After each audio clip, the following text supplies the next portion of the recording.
আবু জেহেল রয়েছে, সাথে আরো অনেক মানুষ রয়েছে। আবু বকর সিদ্দিক হুজুরের ঘরের দিকে রওনা দিয়েছে। এদিকে সিদ্দিক আকবর আমার নবী পাকের দিকে আসার জন্য আসতে লেগেছে। রাস্তায় যখন দেখা হয়ে যায়, আবু জেহেল আবু বকর সিদ্দিককে দাঁড় করিয়ে বলতে লেগেছে, এ আবু বকর, তুমি বড় শিক্ষিত মানুষ, তুমি বড় ইনসাফ পরায়ণ মানুষ, তুমি ন্যায়বাদী মানুষ। এ আবু বকর, তোমার কাছে আমি আজকে একটা কথা বলবো। এখান থেকে মসজিদে আকসা যেতে মক্কা থেকে কম করে 1 মাসের যাতায়াত। বলো তো এই রাস্তা কি রাতের কিছু সময়ের মধ্যে ঘুরে আসা কি সম্ভব? আবু বকর সিদ্দিক বলছে, কেন, কি হয়েছে খুলে বলো। মানে আগে চাইছে তিনার মুখ থেকে যাতে উত্তরটা বেরিয়ে যায় না, এটা সম্ভব নয়। ছেলেগুলো দেখেন সব আসছে ওইদিকে, তো সামনে এসে বসবে, দেখতে ভাল লাগবে, কথা বলতেও ভাল লাগবে, ঠিক না? এমনি সেই কালকে এসে পৌঁছেছি 11:30 ঘরে, রাত্রিরে ঘরে কালকে এসেছি 11:30, এসে নামাজ আদায় করে শুতে করতে 12টা, কথা বুঝলেন? আবার ফজর বেলা উঠে এই ঠান্ডার সময় উজু করে নামাজ পড়ে কথা বলতে কষ্ট হচ্ছে।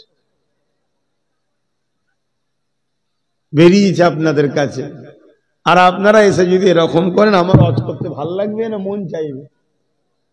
ভাল লাগছে না তো। সব জিনিসের একটা বা এনার্জি থাকা দরকার, জোর করে বললে হয় না। হযরত আবু বকর সিদ্দিক বললেন, কেন, কি হয়েছে একটু খুলে বলো। আবু জেহেল ওই সময় বলতে লাগলো, আপনার সাহেব, যিনাকে আপনি মোহাব্বত করেন, ভালোবাসেন, মুহাম্মদ সাল্লাল্লাহু আলাইহি ওয়াসাল্লাম সবাইকে শোনাতে লেগেছে উনি নাকি মসজিদে হারাম থেকে বাইতুল মুকাদ্দাস পর্যন্ত গেছে। পুরোটা শোনাচ্ছে না, শুধু এইটুকু শোনাচ্ছে। কেন? আবু জেহেল জানে এটাই তো অসম্ভব, বাকিরা শুনিয়ে কি করব?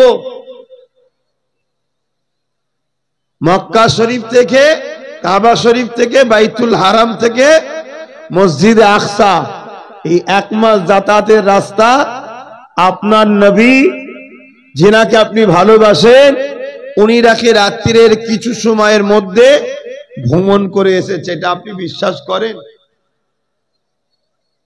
শুনছেন? আজ তো ভালো লাগলো যে আপনাদের ঈমান ঠিক, আপনারা ঠিক আবু বকর সিদ্দিক হুজুরের রাস্তাতে আছেন। জোরে বলুন সুবহানাল্লাহ। যে আমরা অত দলিল টলিল বুঝি না, আমার নবী বলেছে, আল্লাহ বলেছে, আমরা মানি। জোরে বলুন সুবহানাল্লাহ।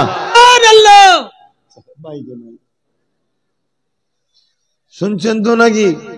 কত রকম সমস্যা মিটাবো বলেন না।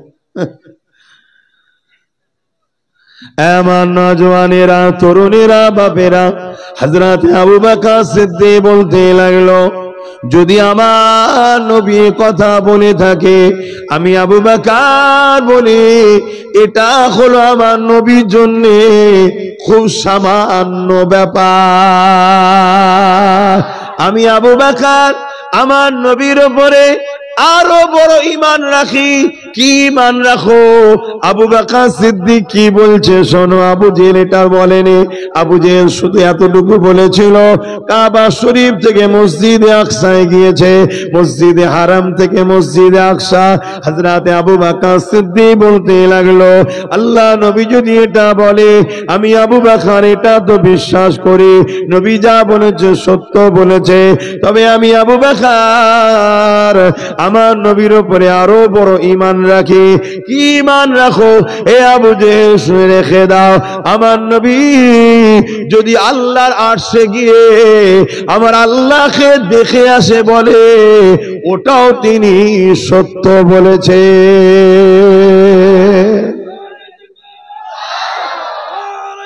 আল্লাহ, ওটা কি আবু জেহেল শুনিয়েছিল? সিদ্দিক আকবর যখন মূল কথাটাই বলে দিচ্ছে। হায় হায় হায়। তা ঈমান এখানে থাকে। প্রশ্ন এ করে, এ কোনো প্রশ্ন করে না। আবু জেহেল এবং বাকি লোকেদের কাজ এখান থেকে চলছিল, তাই প্রশ্ন তৈরি হয়েছে কি করে এটা হয়, এত দূর রাস্তা কিভাবে হয়, হাজারো প্রশ্ন তৈরি করে। এ কোনো প্রশ্ন করে না, এ প্রেম করে। হুজুর বলেছে তো, আমার মাহবুব তো ঠিক বলেছে, জোরে বলুন সুবহানাল্লাহ। ঠিক তেমন কিছু মহব্বতের মানুষও আমাদের আছে, দেখবেন তারা আজকের দিনেও বলে আল্লাহর ওলিদের ঘরে মহব্বত করব, অত বুঝি না বাবা। আবার কিছু লোক প্রশ্ন করে, চলে গেছে, মারা গেছে, ইন্তেকাল হয়ে যায়, মাটির তলায় কি করে থাকবে, কি করে অক্সিজেন নেয়, কি করে বেঁচে আছে, হাজারো প্রশ্ন করে। আর কিছু লোক বলে অত বাবা জানি না, আল্লাহ কোরআনে বলেছে আল্লাহর ওলিরা জিন্দা তো জিন্দা। যা জোরে বলুন সুবহানাল্লাহ। হ্যাঁ, এ প্রশ্ন করে, অর্থাৎ দিমাগ আর দিল প্রশ্ন করে না, শুধু প্রেম করে আর বিশ্বাস করে। জোরে বলুন সুবহানাল্লাহ। ওহ, গরম করিসনি বাবা, আলোচনা করতে ডিস্টার্ব হচ্ছে। এ নজর তরুণেরা, আমার আব্বা জানেরা, আল্লাহ নবী দরবারে আবু বকর সিদ্দিক চলে আসলেন। আল্লাহ নবী আবু বকর সিদ্দিককে দেখে খুশি হয়ে গেল। কেন আমার কথা তো কেউ বিশ্বাস করতে চাইছে না, আমার প্রেমিক এসেছে, আবু বকর ঠিক বিশ্বাস করে নেবে। তাই নবী পাক আবু বকরকে ডেকে কাছে বসালেন। ও বাবা আবু বকর, কেউ আমার কথা বিশ্বাস করছে না, আপনি কি বিশ্বাস করবেন? আবু বকর সিদ্দিক বলতে লাগলেন, ইয়া রাসূলুল্লাহ, হাবিবাল্লাহ, আপনি কি এই কথা শোনাচ্ছেন? কি কথা শোনাচ্ছে? আপনি নাকি বাইতুল মুকাররম থেকে মসজিদ আকসাতে গেছে, আবু জেহেল রাস্তায় বলে বেড়াচ্ছে। আল্লাহ নবী বললেন, তুমি কি উত্তর দিয়েছো? আমি উত্তর দিয়েছি, আল্লাহ নবী যদি বলে আল্লাহ পাকে আরশে আজিমে গিয়ে আল্লাহ দেখে এসেছি, আমি আবু বকর ওটাও বিশ্বাস করে নেব। আল্লাহ নবী খুশি হয়ে গেলেন। নবী আমার বলতে লাগলেন, আবু বকর ঠিক বলেছো, ঠিক বলেছো, তুমি সিদ্দিক, তুমি সত্যবাদী। এই কথা যখনই হয়ে যায় আমার আল্লাহ আওয়াজ দিয়ে দেন, এ আমার হাবিব, আজ আবু বকর আপনাকে বিশ্বাস করেছে, আজকে আমি আল্লাহ আবু বকরের লকাব দিয়ে দিলাম সিদ্দিক। আবু বকর হলো সত্যবাদী। আল্লাহ, সেই আবু বকর সিদ্দিক হুজুরের খুন আমাদের শরীরে আছে, আলহামদুলিল্লাহ। আমরা নবীর বংশের সন্তান, নবীর বংশের, আর খুন হলো সিদ্দিক আকবরের।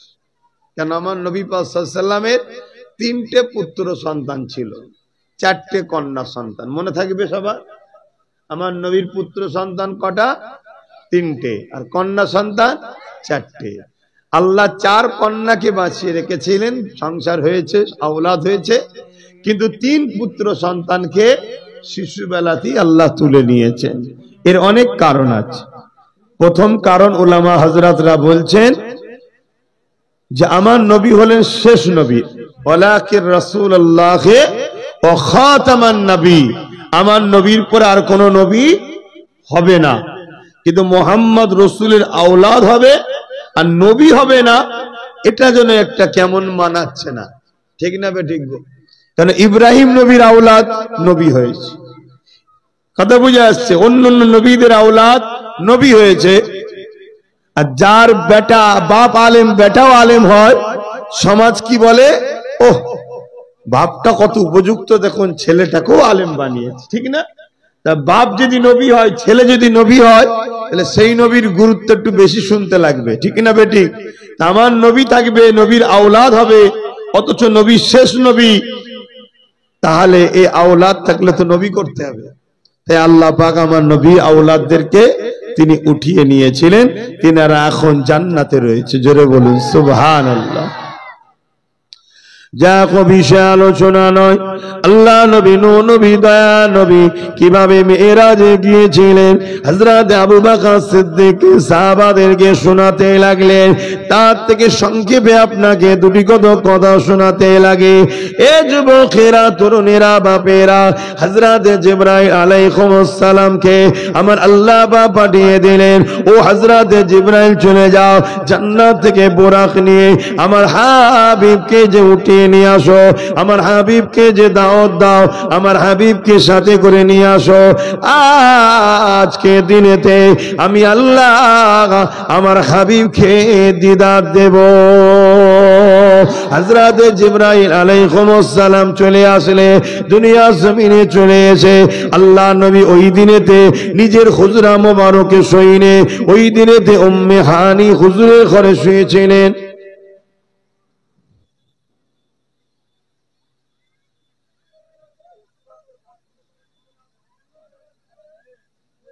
আস্তে আস্তে আস্তে, তুমি ওইটুকু ছেলে অত বদমাইশ হচ্ছে কেন?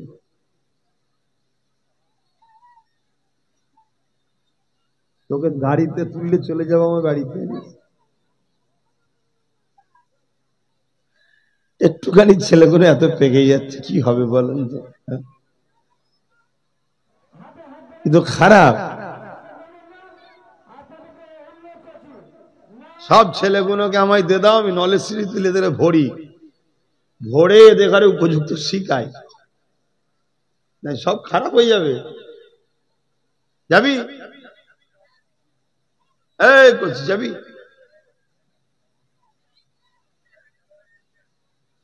বাবেরা, নওজোয়ান তরুণেরা, এ নবী পাকের প্রেমিকেরা, আল্লাহ নবী নূহ নবী দয়া নবী রাহমাতাল লিল আলামিন বলতে লাগলেন, হযরত জিবরাইল আসতে লেগেছে, বুরাককে সাথে করে নিয়ে চলে এসেছে, কিন্তু আমার নবী পাক ওদিন নিজের হুজরা মোবারকে শুইনে আমার নবী পাক ওই দিন উম্মে হানি হুজুরের ঘরে শুয়েছে।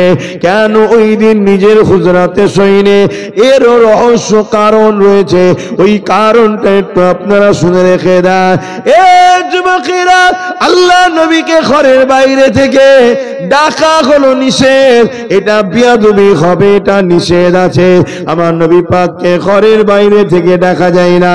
আমরা ঘরের মধ্যে থাকলে সবাই হাঁক দিয়ে ডাকে, অমুক বাড়িতে আছো, বাইরে আসো, ডাকে না? ডাকে না? কি আমার নবীর মেয়েরা সম্বন্ধে জানা দরকার আছে না নাই? হ্যাঁ, একটু আলোচনা করছি, অসুবিধা হচ্ছে? বাইরে থেকে আমার নবীকে ডাকা ইসলামে নিষেধ, আমার আল্লাহর হুকুম। খবরদার, আমার হাবিবকে তোমরা ডাকবে না বাইরে থেকে। আর আমার নবীর ঘরে বিনা হুকুমেতে ঢোকাটাও নিষেধ। তাহলে জিবরাইল ওই দিন যদি আমার নবী ঘুমাতেন, ডাকতেও পারতেন না আর ঢুকতো।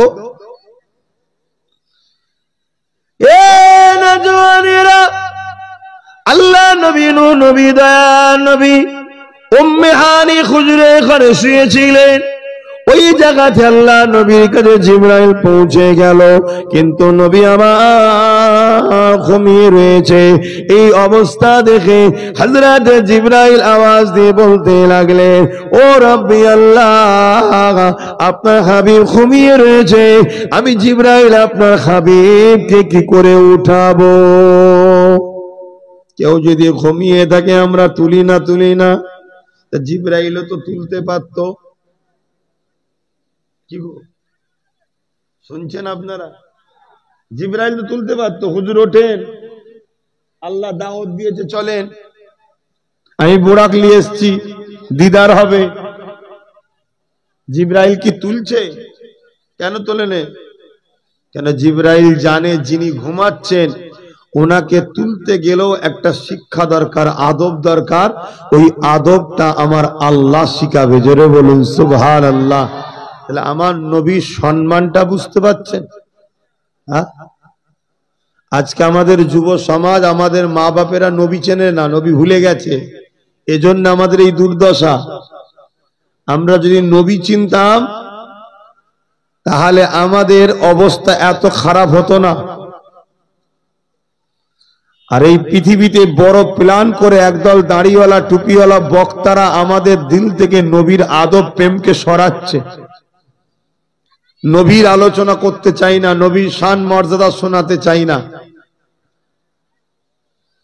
যদি তুমি নবীকে চিনতে, তোমার মধ্যে নবীর কথা শোনার যে তাজিম, ওই তাজিম তোমার মধ্যে পয়দা হতো। আমার আল্লাহ কন্টিনিউ জিব্রাইল, মিকাইল, ইসরাফিল, আজরাইল সমস্ত ফেরেশতাদের নিয়ে আমার আল্লাহ সর্বসময় ফেরেশতাদের সামনে আমার নবীর মাকামের আলোচনা করে। জোরে বলুন সুবহানাল্লাহ। আর ফেরেশতারা মজলিসে আদবের সঙ্গে বসে বসে আল্লাহর জবান থেকে, আল্লাহর কুদরতি জবান থেকে নবীর আলোচনা শোনে। কিন্তু এত দ পড়ে গেলাম আমাদের কপালগুলো, আমরা নবীর গুরুত্ব ভুলে গেলাম। বাপেরা, নওজোয়ান তরুণেরা, হযরতে জিবরাইল আলাইহিস সালাম যখন জিজ্ঞাসা করলেন, আল্লাহ আপনার হাবিবকে কিভাবে উঠাবো, আল্লাহ পাক জানিয়ে দিলেন, জিবরাইল আমার হাবিবের কদমের কাছে তুমি বসে যাও। আমার হাবিবের কদমের কাছে বসে গিয়ে আমার হাবিবের কদমে মুখ লাগিয়ে চুমা দাও।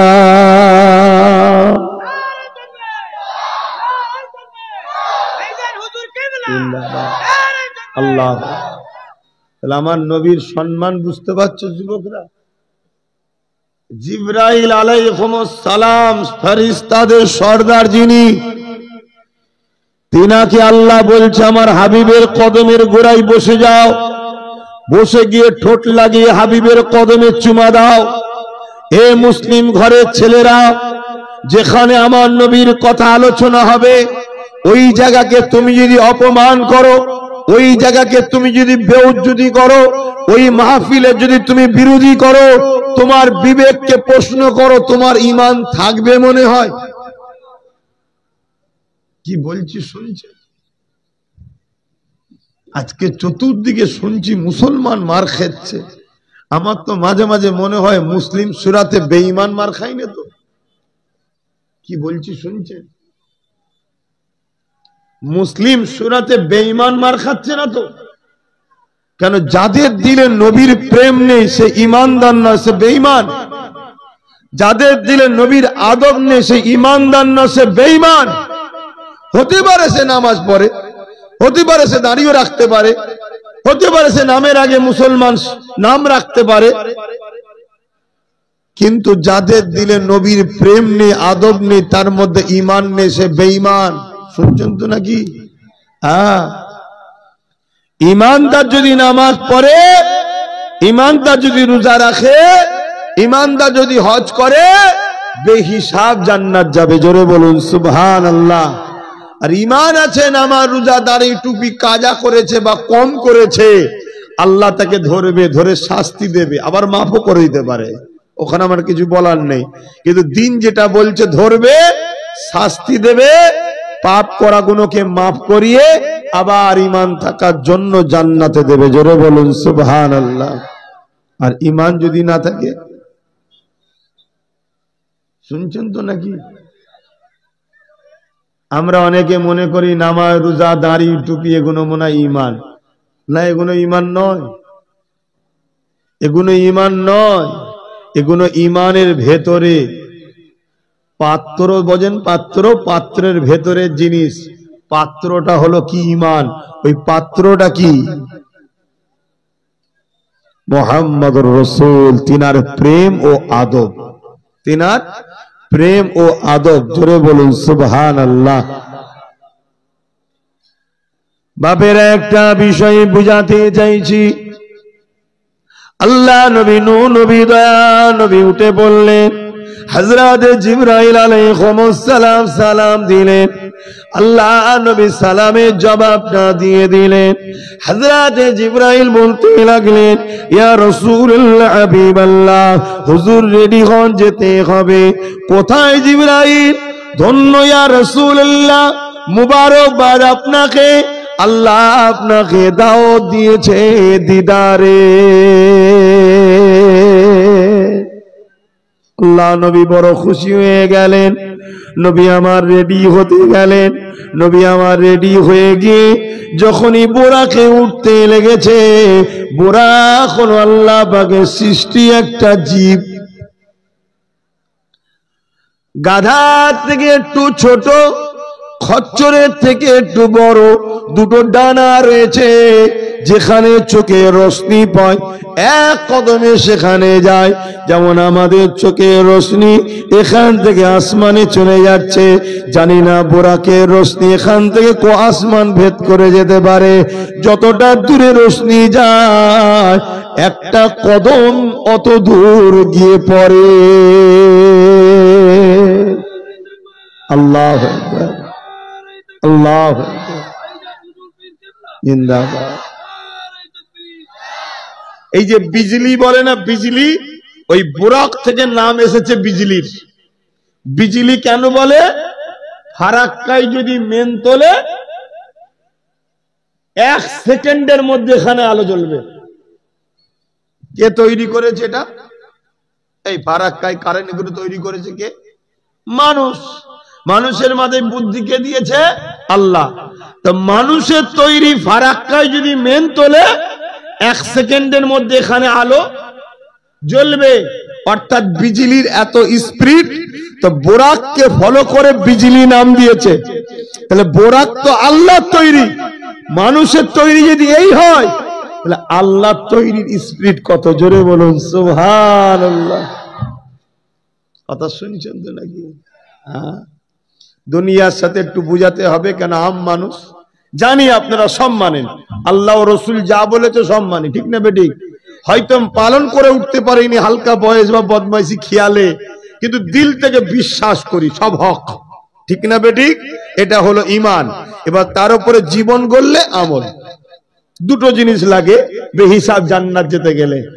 কিন্তু একদিন না একদিন জান্নাত পাবে তারা যারা বিশ্বাস করেছে, হয়তো পালন করতে পারে না, কিন্তু তারা পরেও তারা মারধর খেয়ে হলেও জান্নাতে যাবে। জোরে বলুন সুবহানাল্লাহ। বাবেরা, নওজওয়ানেরা, এ নবী পাকের প্রেমিকেরা, ওই বুরাকের পিঠে যখন আমার নবী পাক উঠতে যাবে, কি ওয়াজ করব, কখন সামনে দিয়ে যাচ্ছে, কে বেলুন কুড়োতে এসছে, এই ওয়াজ করার মহল নয় তো এটা। আর এরাও জলসা করছে ফাঁকা মাঠে লেগে দিয়েছে। কোন জিনিসের সিস্টেম আছে? তারপরে আমার বাবাজি আবার কি বিক্রি করছে, কি আছে? লজেন, ঝালনা, মিষ্টি, লজেন বিক্রি করছে। এটা কি ওয়াজ করার সময় জায়গা হয়েছে বলুন? ঠিক আছে, আপনি করুন, আপনি পেটের জ্বালা আছে করুন, গরিব মানুষ কোথা যাবে? সরকার তো গরিবদেরকে আর দেখছে না। আমি যদি গরিবদের তাড়ি দিতে যাবে কোথায়? তাহলে করেন, অসুবিধা নেই, কিন্তু সামনে দিয়ে যাবেন না। সব জিনিস এটা আদব আছে। সবচেয়ে বড় কথা, ওই জায়গায় হুজুরের আলোচনা করাটাও উচিত নয় যে জায়গায় লোক হুজুরের কথা গুরুত্ব দিয়ে শোনে না। ওই জায়গায় আলোচনা করলে আমারও সন্দেহ হয়, আমার উপরেও না হুজুর নারাজ হয়ে যায়। এটা আমার বাপের কথা শোনাচ্ছি নি, আমার দাদুর কথা শোনাচ্ছি নি, যার কথা আল্লাহ নিজে আলোচনা করে তিনার কথা বলছি। এর একটা সম্মান আছে। চারিদিকে দেখুন একটা আওয়াজ হচ্ছে, কথাবার্তা হচ্ছে, কি আলোচনা হবে? আর আমারও জ্বালা এসে গেছি, এভাবে আওয়াজ হয়। কমিটির ছেলেগুলোর একটা ঠিকভাবে সিস্টেম করতে হয়। ইনি এখান থেকে এতটা লাইন বেরিয়ে দিয়েছে, উনি ওখান থেকে ফাঁকা রেখে উনি ওই জায়গায় লাইন করে দিয়েছে, আবার ওইগুলো বাঁধের ওই দিকে। সব নবীর উম্মত তো নাকি? ওদের এইটুকু জ্ঞান নেই যে আমার নবীর আলোচনা হচ্ছে, কে সম্মান করা দরকার। কিছুটা লাইন এখানে, ওখানে একজন কমিটি কোমরে হাত দিয়ে দাঁড়িয়ে আছে।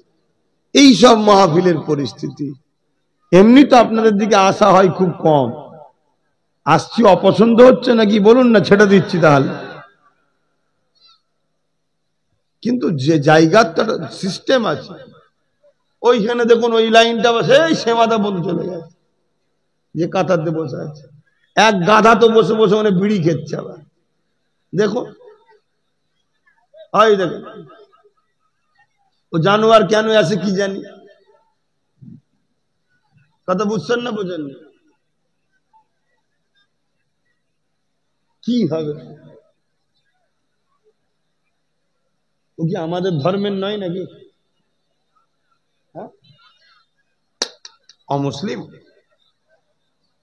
না, অনেক জায়গায় অমুসলিম দেখতে আছে, সেরম যদি হয় অমুসলিম যদি হয় তুই ভাই কিছু মনে করিস নি তাহলে, কিন্তু আমাদের এখানে এরকম করতে নাই।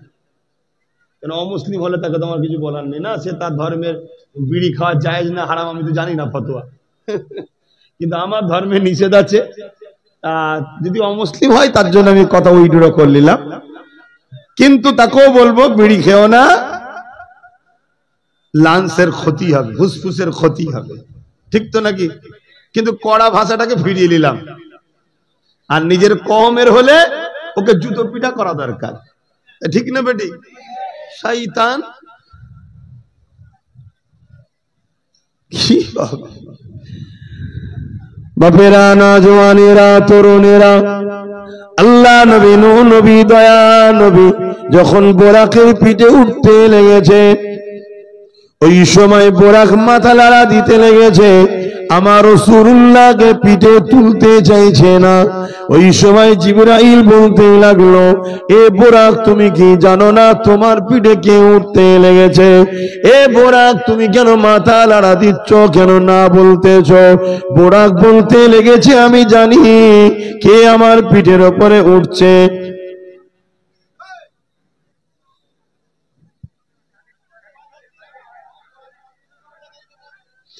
ব্যাপারটা হচ্ছে কেন, আমি অন্য বক্তাদের মতো পারি না। আমি অনেক জায়গায় দেখেছি অন্য বক্তা কি করে, ও কি কি করছে দেখার দরকার নেই, চালিয়ে দিল, চালিয়ে দিয়ে বাবা চলে গেল। এজন্য কমিটিকে সেইভাবে ব্যবস্থা করতে হয়, সেভাবে ঘিরে ঘুরে ব্যবস্থা করতে হয়। আল্লাহ নবী সময় বোরাকে হযরতে জিবরাইল আলাইহিস সালাম জিজ্ঞাসা করতে লাগলো, কেন তুমি আমার রাসূলুল্লাহকে পিঠে উঠাতে চাইছো না? ওই সময় বোরাক বলতে লাগলো, এ জিবরাইল আমি জানি কে আমার পিঠে উঠতে লেগেছে। তবে বোরাক বলতে লেগেছে, জিবরাইল শোনো, আল্লাহ পাক জান্নাতে যখন আমরা ছিলাম আমাদেরকে জানিয়েছিল আখেরি নবী নূর নবী আমাদের পিঠে উঠে আল্লাহ দিদারে আসবে। সেই দিন থেকে আমি বোরাক আল্লাহ পাকের কাছে কেঁদেছিলাম, আল্লাহ যেন আমার পিঠে নিয়ে আসে। সমস্ত বোরাকেরাই কেঁদেছিলাম। ও হযরতে জিবরাইল, আজ যখন আল্লাহ আমার নসিবে এই সৌভাগ্যটা দিয়েছে, আমি কেন বুঝবো না, কেন চিনবো না? কিন্তু আল্লাহ নবীকে ওই সময় বোরাক বলতে লাগলো, ইয়া রাসূলুল্লাহ হাবিবাল্লাহ, বেয়াদবি নেবেন না। হুজুর আমার একটা মনের মধ্যে বড় আরজু রয়েছে, বড় তামান্না রয়েছে। কি আরজু, কি তামান্না বলো দেখে? ওই সময় বোরাক বলতে লেগেছে, ইয়া রাসূলুল্লাহ হাবিবাল্লাহ, আমি চাই আপনি আমার পিঠ ছাড়া অন্য কারো পিঠে উঠবেন না। আপনি আমার পিঠে উঠে জান্নাতীরা যখন জান্নাতে ভ্রমণ করবে, জান্নাতীদের জন্য বুরাক আল্লাহ তৈরি করেছে, ওই সময় আপনি আমার পিঠে উঠে জান্নাতে ভ্রমণ করবেন। ইয়া রাসূলুল্লাহ হাবিবাল্লাহ, অন্য কারো পিঠে আপনি উঠবেন না। আমি বুরাক এটাই আপনার কাছে আশা রাখি। যখন কেউ খুশিতে থাকে, কোন জায়গায় যাবার, ভালোবাসার কাছে যাবার, ওই সময় ড্রাইভার যদি বলে, বাবু কি কিছু ভাষা দিয়ে 100 টাকা বেশি দিতে হবে, এখন আমি খুশিতে যাচ্ছি ভালোবাসার কাছে, 100 টাকা 200 টাকা দেখবে, কি বলবে, আরে বাবু চ তাড়াতাড়ি, যা বলবি তাই দেবো খনি, চ। তো বুরাকও দেখছে এই একটা সময় আমার নবী আল্লাহ দিদারের খুশিতে যাচ্ছে, এই সময়ে আমি হুজুরের কাছে যা আবদার করবো হুজুর তাই দেবে। তা আমি বুরাক এই সময় আবদার করি কি, জান্নাতে আপনি অন্য কোনো বুরাকের পিঠে আর উঠবেন না, আপনি আমার পিঠেই চাপবেন সব সময়। কেন আমার সামনে অন্যজনের পিঠে উঠে ঘুরলে এটা আমাকে বড় কষ্ট হবে হুজুর। হাই রে মানুষ, মানুষ কত নিকৃষ্ট হয়ে গেলাম আমরা। বুরাক একটা জন্তু হয়ে নবীকে চেনে, নবীকে প্রেম করে, আর আমরা মানুষ হয়ে নবী চিনতে পারলাম না। আমরা মানুষ এত বিহায়া, এত নিকৃষ্ট হয়ে গেলাম, আমার নবী চিনতে পারলাম না, নবীকে ভালোবাসতে পারলাম না। হ্যাঁ, এই জায়গায় আর একটা কথা বলে দিই শোনেন। একদিন এক সাহাবী আমার নবী পাকের দরবারে আসলেন, আল্লাহ নবীকে সালাম দিয়ে বলতে লাগলেন, ইয়া রাসূলুল্লাহ, হাবিবাল্লাহ, আমার একটা উট রয়েছে, ওই উটটা পাগল হয়ে গেছে। উট যদি পাগল হয়, আপনাদের বাড়িতে সব পশু আছে না, গরু ছাগল থাকে তো, লালন পালন করেন তো, ভালো জিনিস করবেন। জীবজন্তু পশু পাখি পোষা ভালো। বালা মুসিবত যদি কখনো ঘরে আসে, মানুষের উপরে না গিয়ে ওই জানের বদলে জান, একটা জানের উপর দিকে চলে যাবে। কথা বললেন, লালন পালন করবেন।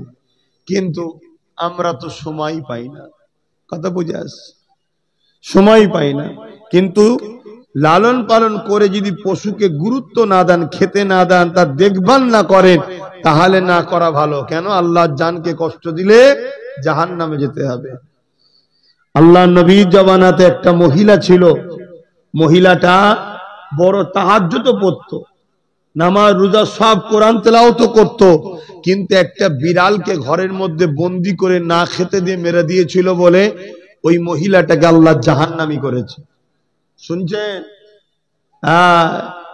আমরা কত এরকম করি দেখবেন, নামাজ পড়ি, দাঁড়িয়ে রাখি, টুপি রাখি, অচবলা জন্তুর উপর জুলুম করি।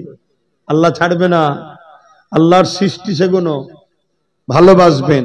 আর যদি মনে করেন আমার সময় নেই, পারবো না, তাহলে দূরে থাকবেন, পুষতে যাবেন না।